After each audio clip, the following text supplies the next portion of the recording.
Hey, shout out to all the backpackers out there. Dr. Genesis Poison, which is a combination of poetry and medicine.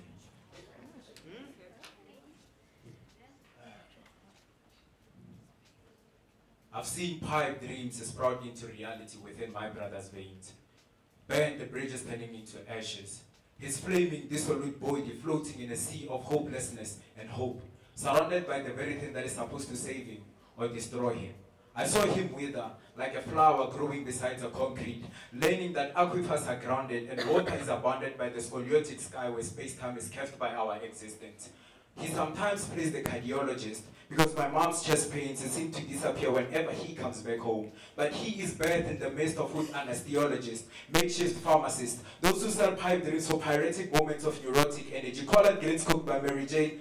He wraps the universe within a paper, attaches and nociceptors to it, so that his neurotransmitters can stimulate his secluded imagination, reminded that internal scars will always lie prostrate under his highness. But we have learned that home is not where our hearts are. We transplanted our internal organs and walk around this planet Earth with empty rib cages. And the first doctor that I know was my mother. After sticks and stones broke my bones, she kissed the wound. I watch it close under her embrace. She is the woman born with 3 legs. One leg balances the 3-leg table beside the corner. The other 2 forms a refuge, a safe home for a beer bottle. No, I mean my father, a man that is distilled into brokerage, with a brandy-coated skin, candy-coated liver, and a personality dipped in wine. In his presence, we have learned how to breathe flavored air, because the contents of alcohol seem to permanently linger in this atmosphere, displacing oxygen molecules for ethanol. He sometimes plays the enzyme, constantly breaking down each and everything, including my sister.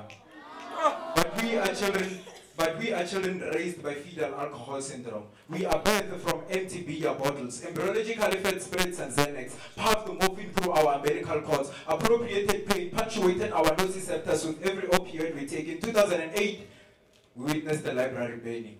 Flames massaging folded manuscripts, reducing them to ashes that earth and sky will soon erase from memory. The knowledge became soot, phagocytosed by the sun, consumed by the soil. The hands of time were paralyzed as we felt the hypothermia associated with my aunt's passing. Mom said we shouldn't cry. We should save our tears for something that is worthwhile.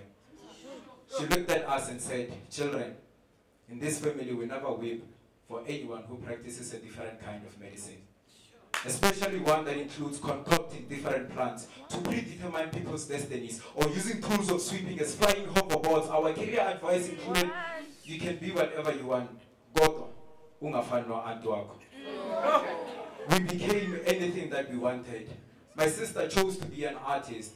Her wrist was her canvas. She made covenants with razor blades, had pinky promises with bruises. Every night she hangs her self-esteem on her wrist, cuts it open to see what's inside. She searched for constellations within her arteries, only to find pentagram-shaped erythrocytes plastered on her canvas. She bled for this art form when depression was her muse. Timelessly provided each and every tool that she used. Her impressionist portraits hid underneath her jersey.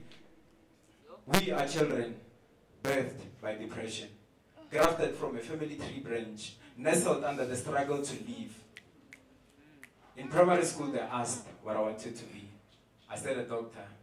The teacher laughed and said, with your family background, I don't see that happening.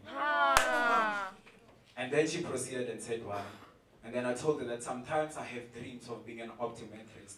I want to remove the cataracts within the eyes of township kids, show them that the light at the end of the tunnel is not just an optical illusion. I want to be a gastroenterologist, unfold my intestines, scrape off the historical depth associated with the color of my skin.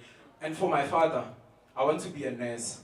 Teach him that masculinity and femininity can coexist within a human being. I want to be a physiotherapist for my mom. Teach her how to walk in the light of God. Be her crutch whenever life tries to amputate her. And for my sister, I want to be a therapist. Whenever she tries to write her art, I should tell her that you don't have to break yourself down to produce beautiful murals. And for my peers in class, for you guys, I want to be a speech therapist. I want to teach you how to pronounce each and every black name. I want to pour in that melanin magic so that I can be able to stretch your vocal cords to a point where even damage your superior laryngeal nerve, because each and every syllable found within our names is important. Yo. And you, my sister, I wish you could be my cardiothoracic surgeon. Hey. My heart should pump on your behalf.